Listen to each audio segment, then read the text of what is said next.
પૂર્ણાંક રેખાઓ એમાં પહેલા શું આવશે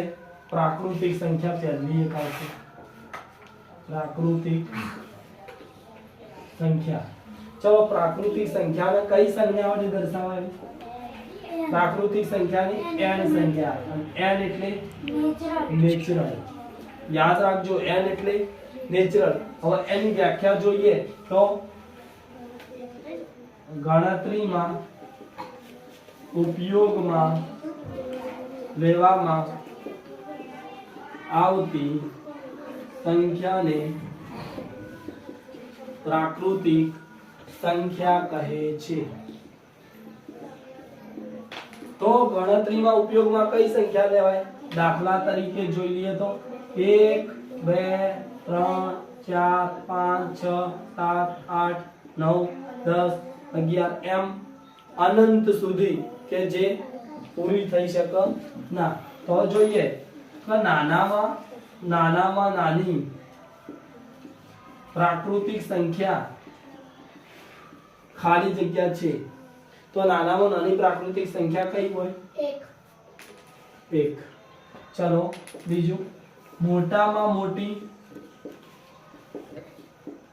પ્રાકૃતિક સંખ્યા ખાલી જગ્યા છે તો અનંત શું અનંત જે ના મળે તો આપણે લખી શકો ના મળે અથવા તો અનંત પણ લખી શકો બીજી સંખ્યા પૂર્ણ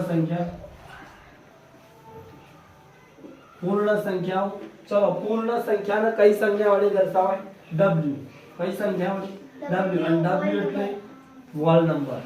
ચલો તો જે પ્રાકૃતિક સંખ્યા હતી તો વાત કરતા હતા ગણતરીમાં ઉપયોગમાં લેવામાં આવતી સંખ્યાને પ્રાકૃતિક સંખ્યા કહે છે તો પૂર્ણ સંખ્યાઓ એટલે પ્રાકૃતિક સંખ્યાના સમૂહમાં વ્યાખ્યાયન સંખ્યાના સમૂહમાં 0 ઉમેરવામાં આવે તો પૂર્ણ સંખ્યા બને છે બરાબર ખબર તો જોઈએ આપણે દાખલા તરીકે જે પ્રાકૃતિક સંખ્યાની શરૂઆત 1 થી કરતા એવી રીતે 0 1 2 3 4 5 6 7 8 બરોબર આ રીતે તો વાત કરું તો નાનામાં નાની પૂર્ણ સંખ્યા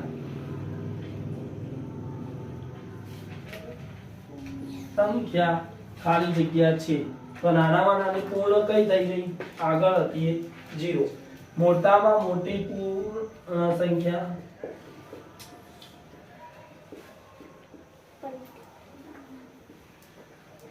ખાલી જગ્યા છે તો ના મળે અનંત આ પણ સંખ્યા કેવી છે અનંત જે ના મળે ચાલી જાય